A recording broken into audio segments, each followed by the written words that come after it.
بنای خوای گەورە میهرەبان وەک ئەنجومەنی سۆرانی کۆمەڵی ئیسلامی کوردستان باوکاری خێرخوازانی سنوورەکەمان ئەم ساڵیش لە مانجی ڕەمەزانی پیرۆز بۆ جەژنی ڕەمەزانی پیرۆز توانیمان جلوبەرجی جەژن و پیاڵاو بۆ 115 منداڵی سنوورەکەمان دابین بکەین، منداڵانی یەتیم و منداڵانی هەژار و پێویست و محتاج.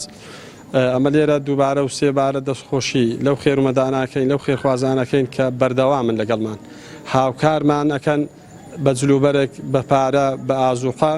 ئێمەش وەک دەستێکی ئەمین ئەو کەلوپەل و ئەو هاوکارانی کە پێمانە بەخشن بەدەستی ئەو خەڵکە هەژار و محتاجەی ئەگەینین.